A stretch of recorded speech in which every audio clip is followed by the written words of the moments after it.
சொந்த சித்தப்பாவே ஒரு காம கொடூரனா இருந்தா அந்த பொண்ணு என்னதாங்க பண்ணுவா? அதனால தாங்க அவனை போட்டு தள்ளிட்டா. அந்த பொண்ணு செஞ்சது சரியா இல்லையா அப்படிங்கிறத கமெண்ட்ல சொல்லுங்க. இன்னைக்கு நம்ம பார்க்க போற வீடியோ எதை பத்தினா, சுழல் 2ங்கிற ட்ரெய்லர் வந்து ரிலீஸ் ஆயிருக்குதுங்க. ஆல்ரெடி சுழல் 1 பார்த்தவங்களுக்கு இந்த ட்ரெய்லர் நல்லாவே புரிஞ்சிருக்கும். சுழல் 1ல வந்து பார்த்தீங்கன்னா, தன்னோட சொந்த சித்தப்பாவே தன்னோட தங்கச்சிக்கு பாலியல் ரீதியா தொல்லை கொடுக்குறாங்கன்னு சொல்லிட்டு அந்த பொண்ணு அவங்க சித்தப்பாவை போட்டு தெளிவாங்க. அதுக்கப்புறமா ஜெயிலுக்கு போயிடுவாங்க. ஜெயிலுக்கு போனதுக்கப்புறம் அவங்க கதை என்னாச்சு, அவங்க வெளியே வந்தாங்களா இல்லையா, அவங்களுக்கு ஹெல்ப் பண்ணது யாரு, இதெல்லாமே சுழல் 2ல சொல்ல போகிறாங்க. இப்படி suspense, thriller, sentiment, emotions, crime இதெல்லாம் பிடிக்கிறவங்களுக்கு கண்டிப்பாக இந்த வெப் சீரிஸ் பிடிக்கும். அமேசான் ப்ரைமில் வரப்போகுது 28ஆம் தேதி. இதை பற்றின ஒரு ஃபுல் டிகோடிங்கை இந்த வீடியோவில் பார்த்துடலாம். வாங்க நேராக வீடியோக்குள்ளே போகலாம். 2022 வருஷம் வந்து புஷ்கர் காயத்ரியோட தயாரிப்பில் பிரம்மா மற்றும் அனிச்சரன் டைரக்ட் பண்ண படம் தான் சுழல். இந்த சுழலோட ட்ரெய்லர் பார்க்கும்போதே மக்களுக்கு ஒரு இம்பேக்ட் இருந்துச்சு. இந்த கதை கண்டிப்பாக நம்ம ரியல் லைஃப்பில் நடக்கிற ஒரு கதையை பேஸ் பண்ணி தான் எடுத்திருக்காங்கன்னு சொல்லிட்டு. ஆனால் அந்த படம் ரிலீஸ் ஆனதுக்கப்புறம் அதே ஒரு தாக்கத்தை, அதே ஒரு இம்பேக்டை வந்து மக்கள்கிட்ட மிகப்பெரிய புரட்சியை வெடித்த மாதிரி இருந்துச்சு. பார்க்குறவங்களுக்கெல்லாம் என்னடா இப்படி ஒரு படம் எடுக்க முடியுமா, நம்ம கண்ணு முன்னாடி நடக்கிற சம்பவங்களை இப்படியெல்லாம் வந்து கொண்டு வந்திருக்காங்களேன்னு சொல்லிட்டு ஒவ்வொருத்தருங்களுக்கும் அந்த காட்சி அமைப்பு வந்து பதற வச்சது. அந்த மாதிரி ஒரு கதையை வந்து எடுக்கிறதுக்கு ஒரு தைரியம் வேணும். அந்த தைரியத்தை வந்து பிரம்மா, அனிச்சரன் இவங்க 2 பேரும் நேர்த்தியாக வந்து டிசைன் பண்ணி அந்த படத்தை வந்து கொடுத்துருந்தாங்க. இப்போ அந்த படத்தோட செகண்ட் பாகம் வந்து ரிலீஸ் ஆக போகுது. இதை தெரிஞ்சோடனே மக்கள் இந்த சீரீஸை கண்டிப்பாக பார்த்தே ஆகணும். இதில் என்ன சொல்ல வர்றாங்க, இந்த குற்றப்பின்னணி எதை நோக்கி போகுது, பெண்களுக்கு எதிராக நடக்கிற வன்முறைக்கு இந்த சீரீஸில் நியாயம் கொடுத்துருப்பாங்களா, இந்த பெண்களை தவறாக நினச்சி சித்தரித்து அவங்கள அனுதினமும் வந்து கொடுமைப்படுத்துகிறவங்கள நாராக கிழிப்பாங்களா அப்படிங்கிற எண்ணம் இப்போவே எல்லாரும் மனசுலேயே வந்திருக்கு. அதை பற்றின ஒரு முன்னோட்டம் இப்போ பார்க்கலாம். சுழல் 1ல வந்து ஐஸ்வர்யா ராஜேஷ் வந்து சிறையில் அடைக்கப்பட்டிருப்பாங்க. அவங்கள மீட்கிறதுக்காக நடிகர் கதிர் அவர்கள் வந்து போராடிட்டு இருப்பாங்க. ஏன்னா கதிர் வந்து அவங்கள லவ் பண்ணுவாங்க, ஐஸ்வர்யா ராஜேஷை. அதுக்கப்புறம் அவங்கள எப்படியாவது வெளியே கொண்டு வந்துடணும், அவங்க மேலே தப்பு இல்லை அப்படின்னு ப்ரூவ் பண்ணுறதுக்காக நடிகர் லாலை நோக்கி போவார். நடிகர் லால் வந்து ஒரு வழக்கறிஞர். அவர் தேவையை நாடி போகும்போது அவர் கூட ட்ராவல் பண்ணுறது கதிர் அவர்கள். ஒரு கட்டத்தில் லால் அவர்கள் மர்மமான முறையில் கொல்லப்படுறாரு. எப்படா நம்ம தேடி போகிற லால் வந்து இப்படி கொல்லப்பட்டிருக்காரே, இதுக்கு பின்னாடி யார் இருக்காங்கன்னு சொல்லிட்டு கதிருக்கு ஒரு நிமிஷம் தலையை சுட்டிடுச்சு.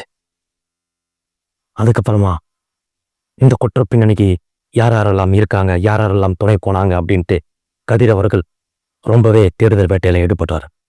அப்படி ஈடுபடும் போது தான் லால் அவர்கள் மிகப்பெரிய மோசமான ஒரு கிரிமினல் அப்படிங்கிறது தெரிய வருது. இப்படி தெரிய வரும்போது அதை பற்றின பின்னணி விஷயங்களும் ஒவ்வொன்றா வந்து தோண்ட வந்துட்டே இருக்குது. ஒவ்வொரு சஸ்பெக்டாக வந்து வெளியே வராங்க. அவங்க அத்தனை பேரும் பார்த்தீங்கன்னா இளம் பெண்களாக இருக்காங்க. எப்படா இளம் பெண்கள் இத்தனை பேர் இந்த லாலோட கொலையில் சம்பந்தப்பட்டிருக்காங்களே, எப்படி லால் என்னதான் பண்ணாரு அப்படின்னு சொல்லிட்டு கதிருக்கு என்ன பண்றதுனே தெரியாம ஒவ்வொரு சஸ்பெக்டா வந்து விசாரணை பண்றாரு. அப்படி விசாரணை பண்ணும்போது தான் லாலோட அந்தரங்க விஷயங்கள்லாம் வெளியே வருது. இவர் ஒரு கிரிமினல்னு தெரிஞ்சும் எப்படி வந்து ஒரு லாயரா இருக்காரு, சட்டத்துக்கு நியாயமா நிற்க வேண்டியவரே வந்து இப்படி மோசமான செயல்களில் ஈடுபட்டிருக்காருன்னு சொல்லிட்டு கதிர் அவர்கள் விசாரணையை ரொம்ப தீவிரப்படுத்துறாரு. அப்பதான் ஒரு விஷயம் தெரிய வருது. இந்த லால், இந்த வழக்கறிஞர், இந்த லாயர் ஒரு மோசமான ஒரு பாலியல் ரீதியான சித்தரிப்புக்கு உள்ளாக்கப்பட்ட ஒரு நபர். இது எப்படி தெரியுதுன்னா வந்து இவர் டீல் பண்ற பல்வேறு குற்ற பின்னணியில் இருக்கிற இளம் பெண்களை வந்து பாலியல் ரீதியாக துன்புறுத்துறாரு. அவங்களுக்கு ஒரு மோசமான அச்சுறுத்தலையும் கொடுக்குறாரு. இந்த விஷயத்துக்கு இணங்கலைன்னா நான் உங்களை இந்த வழக்கிலிருந்து விடுவிக்க மாட்டேன் அப்படிங்கிற மாதிரியெல்லாம் மிரட்டி அந்த 8 பெண்களையும் தன்னோட ஆசைக்கு இணங்க வைக்கிறார். இதையெல்லாம் ஒரு கட்டத்துக்கு மேலே பொறுக்க முடியாத பெண்கள் தான் இந்த லால் அவர்களை படுமோசமான முறையில் தாக்குறாங்க.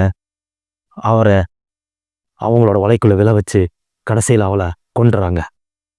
இந்த கதை இதோட முடியுது. இதுக்கப்புறம் அந்த 8 குற்றவாளிகளும் என்ன ஆனாங்க, அவங்க மேலே தப்பு இருக்கா இல்லையா, இல்லை இந்த குற்ற பின்னணிக்கு பின்னாடி வேற யாராவது சம்மந்தப்பட்டிருக்காங்களா அப்படிங்கிற தேடும்போது ஒரு சுழற்சியாகவே கதிர் அவர்கள் சுத்த விடப்படுறாரு. அந்த சுழற்சிக்கு பின்னாடி நீதி கிடைச்சதா, நியாயம் கிடைச்சதா, தன்னோட காதலியான ஐஸ்வர்யா ராஜேஷ் சிறையிலிருந்து விடுவிக்கப்பட்டாங்களா, இந்த 8 பெண்களுக்கும் இந்த கொலைக்கும் சம்பந்தம் இருக்கா, இல்லை வேற யாராவதுக்கு இந்த கொலைக்கு பின்னாடி சம்பந்தம் இருக்கா, இந்த சமூகம் ஏன் இந்த பெண்களை இப்படி சுற்றி வருது, பெண்களை ஏன் அவங்கள சுதந்திரமாக செயல்பட விட மாட்டேங்கிறாங்க, இந்த எல்லா விஷயத்துக்கும் சுழல் 2 ஒரு மிகப்பெரிய படம் போட்ட போகுது. அதே மாதிரி இந்த பெண்கள் மீது இருக்கிற ஒரு காம உணர்ச்சிகள், அவங்கள நசுக்கணும்னு நினைக்கிற இந்த பணக்கார முதலாளிகளை தோலரிச்சு பணம் இருந்தா என்ன வேணா பண்ணலாம் அப்படிங்கிற நிலையை மாற்றி பெண்களோட மனசை புரிஞ்சுக்கிட்டு அவங்களுக்கு நடக்கிற அநியாயத்துக்கெல்லாம் ஒரு முற்றுப்புள்ளியா இந்த சுழல் 2 இருக்க போகுது அப்படிங்கிறது நம்மளோட கருத்தாக இருக்குது. நீங்கள் இந்த சுழல் 2 பற்றியும் இந்த கதை போக்கை பற்றியும் என்ன நினைக்கிறீங்க அப்படிங்கிறத கமெண்ட்டில் சொல்லுங்கள். நானும் இந்த சுழல் 2 பார்க்க ரொம்ப ஆர்வமாக இருக்கேன். மறக்காமல் February 28 நோட் பண்ணி வச்சுக்கோங்க. சுழல் 2 ஒரு சுழற்சியாக இந்த நரகத்திலிருந்து பெண்களை விடுவிக்கிறதுக்குண்டான வேலையை கண்டிப்பாக செய்யும் அப்படின்னு நான் நம்புகிறேன். இந்த கதையில் சுழல் 1லையும் சரி சுழல் 2லையும் சரி ஒரு அரக்கனை வதம் பண்ணுற மாதிரி ஒரு திருவிழா மாதிரி காட்டுறாங்க. அது சுழல் 1லையும் நடந்துருந்துச்சு. சுழல் 2லையும் பார்த்தீங்கன்னா அதே மாதிரி அரக்கனை வதம் பண்ணுற மாதிரி காட்டுறாங்க.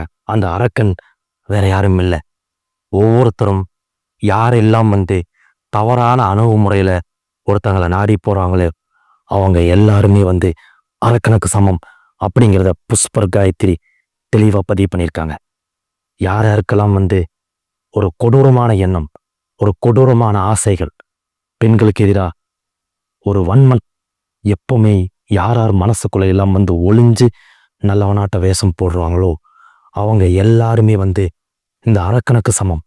ஆனால் இந்த அரக்கன் கூடிய சீக்கிரம் அகால மரணம் அடைவான் அப்படிங்கிறத சொல்லாமல் சொல்கிறாங்க புஷ்பர் காயத்ரி.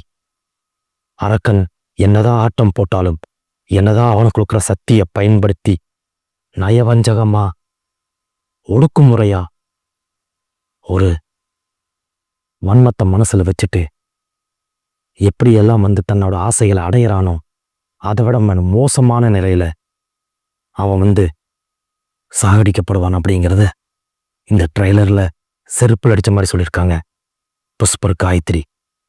இந்த ட்ரெய்லர் பார்க்கும்போது கதிரோட நடிப்பு அருமையாக இருக்குது. அதே மாதிரி ஐஸ்வர்யா ராஜேஷோட அந்த புலம்பல்கள், மனசுக்குள்ள இருக்கிற அந்த ஆக்ரோஷம், அவங்க பார்க்குற பார்வை எல்லாருமே வித்தியாசமாக இருக்குது. அதே அளவுக்கு இந்த படத்தோட எடிட்டிங்கும் அருமையாக இருக்குது. சாம்சிஎஸ் இந்த படத்துக்கு மியூசிக் பண்ணியிருக்காரு. பேக்ரவுண்ட் ஸ்கோர் அல்லது அது மட்டும் இல்லாமல் ஒளிப்பதிவும் வித்தியாசமாக இருக்கு. கண்டிப்பாக இந்த ஓடிடியில் இந்த படம் மக்கள் மத்தியில் மிகப்பெரிய வெற்றியை அடையும் அப்படிங்கிறதுல எந்த சந்தேகமும் இல்லை. ஓகே, நீங்கள் இந்த சுழல் 2 பற்றி என்ன நினைக்கிறீங்க அப்படிங்கிறத கமெண்ட்டில் சொல்லுங்கள். நீங்கள் நம்ம சேனலுக்கு புதுசாக வந்திருந்தா சப்ஸ்கிரைப் பண்ணிக்கோங்க. மீண்டும் அடுத்த ஒரு இன்ட்ரெஸ்டிங்கான வீடியோவில் சந்திக்கிறேன். நன்றி, வணக்கம்.